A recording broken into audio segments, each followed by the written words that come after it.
বাংলাদেশ জাতীয়তাবাদী দল আটঘরিয়া উপজেলা পল্লী চিকিৎসক দলের কর্তৃক আয়োজিত আজকের এই ১৭তম প্রতিষ্ঠা বার্ষিকীর সম্মানিত সভাপতি জনাব আমিনুল ইসলাম,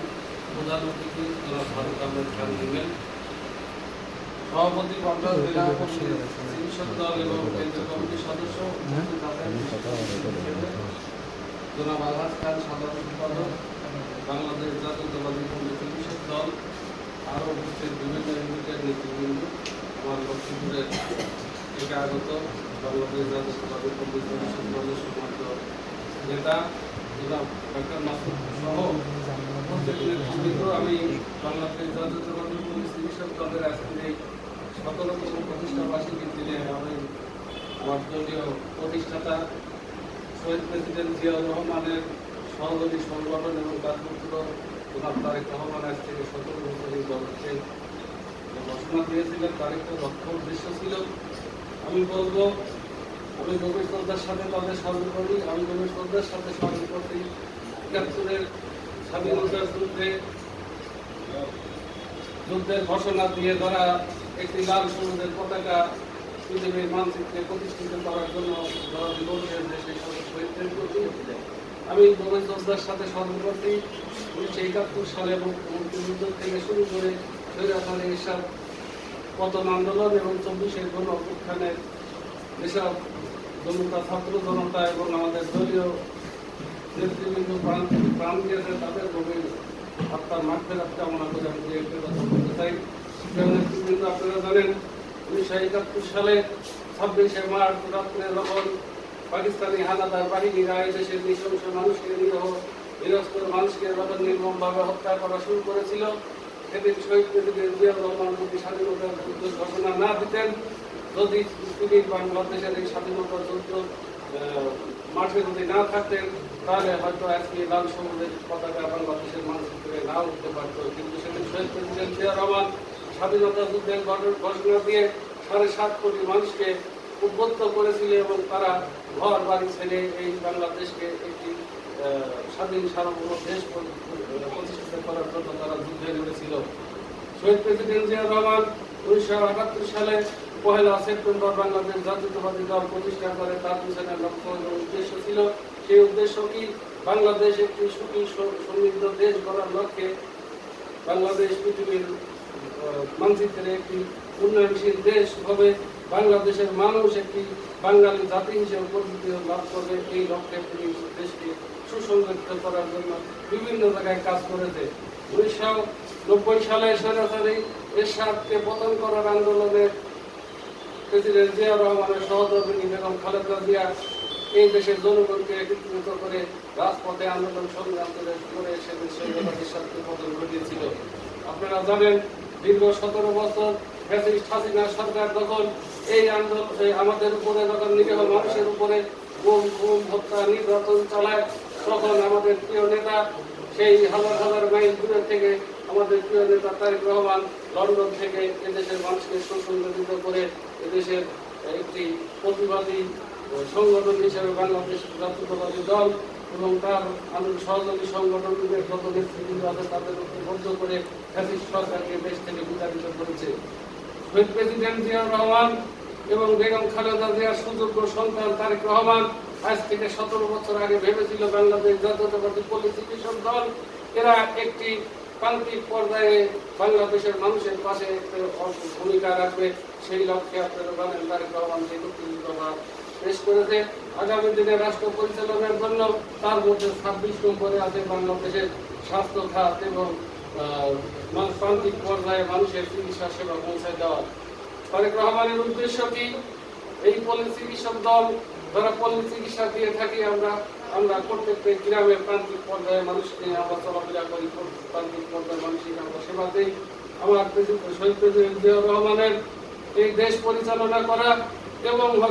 এই দেশের উন্নয়নের জন্য, স্বাধীনতা যুদ্ধের জন্য এই দেশের কি ভূমিকা আছে সেটা মানুষের কাছে চিকিৎসার পাশাপাশি তুলে ধরা আমাদের কাজ। আমি বলতে চাই, আমাদের প্রিয় নেতা তারেক রহমান পল্লী চিকিৎসক দলকে সুসংগঠিত করে বাংলাদেশের পল্লী চিকিৎসা ক্ষেত্রে অনেক ডেভেলপ এবং উন্নয়ন করার জন্য যে লক্ষ্য কাজ করেছে, এই লক্ষ্য কখনো বিফলে যাবে না। কারণ তারেক রহমান উনি একজন শুধু আমাদের মতো সাধারণ মানুষ নয়, যার বাবা ছিলেন রণাঙ্গনে যুদ্ধ করে স্বাধীনতার ঘোষণা দিয়ে বাংলাদেশের লাল সবুজের পতাকা প্রতিষ্ঠিত করেছিল, যার মা ছিল এই দেশের তিনবারের প্রধানমন্ত্রী, তার মতো পরিবার, তার মতো সন্তান বাংলাদেশের ইতিহাসে আর কোথায় খুঁজে পাওয়া যাবে না। তাই তারেক রহমানের সুদূর প্রসারিত পরিকল্পনা আমাদের বাস্তবায়ন করার লক্ষ্যে আমাদের একযোগে কাজ করতে হবে। আপনারা জানেন, ইতিমধ্যেই ইসলামিক একটি দল তারা ধর্মকে ব্যবহার করে বিভিন্ন প্রোগ্রামগুলোতে তারা ভোট পেয়ে বেড়াচ্ছে এবং তারা বলে দেয় ইসলাম প্রতিষ্ঠিত করলে জান্নাতে যাওয়া যাবে, ইসলামের বিপক্ষে দাঁড়িপাল্লার বিপক্ষে ভোট দিলে আমরা জাহান্নামে যাবেন আপনারা। এই মোটিভেশন দিয়ে মানুষকে বিভ্রান্ত করতে আমি জামাত ইসলামীকে উদ্দেশ্য করে বলতে চাই, আপনারা বলেন ওনাদের প্রথম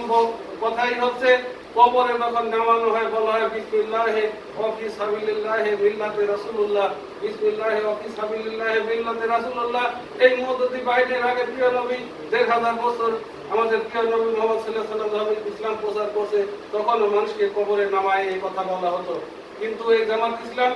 মিল্লাতে রাসূলুল্লাহ বলে, কিন্তু এখন বলে না যে ইসলাম প্রচারের জন্য আমাদের মওদুদি বিসমিল্লাহি ওয়া ফি সাবিলিল্লাহি মিল্লাতে মওদুদি, এই কথা কিন্তু কোথায় বলে না, মিল্লাতে রাসূলুল্লাহ বলে। যে রাসূল তো শুধু জামাত ইসলামের জন্য নয়, কোরআন শুধু জামাত ইসলামের জন্য, আমার প্রত্যেকটা মুসলিমের আমাদের কোরআন এবং আমাদের প্রিয় নবী মুহাম্মদ সাল্লাল্লাহু আলাইহি ওয়াসাল্লাম আমাদের প্রত্যেকের মুসলমানদের জন্যই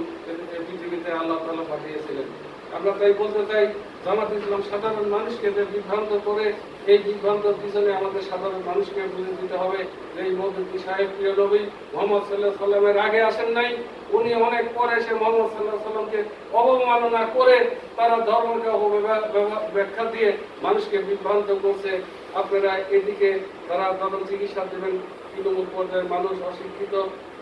তারা অজ্ঞ, তারা অনেক বিষয়ে জ্ঞান রাখেন না। বাংলাদেশের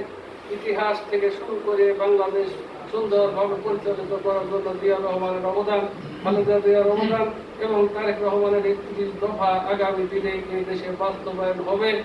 আমাদের প্রিয় নেতা আটঘরে ঈশ্বরদী গণমানুষের নেতা আগামী দিনে ধানের শীষ প্রতীক নিয়ে হাবিবুর রহমান হাবিব নির্বাচন করবে। সেই নির্বাচনে আমরা এই বাংলাদেশ জাতীয়তাবাদী পলিটিক্যাল দল আমরা যে ভূমিকা রাখবো, আমরা তৃণমূল পর্যায় থেকে ব্যাপক ভোটের জোয়ার করে আমরা ইনশাআল্লাহ হাবিবুর রহমান হাবিবকে ঐক্যবদ্ধ থাকবেন, আমাদের যেন কেউ বিভ্রান্ত করতে না পারে। কারণ এখন শত্রু আমাদের বিএনপির মধ্যে, বিএনপির শত্রু স্বৈরাচার পলাতক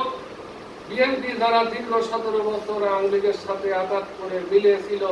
একটা দিনের জন্য দলীয় কর্মসূচি পালন করে নাই, তারা আজকে বিএনপির নাম ভাঙিয়ে বিএনপির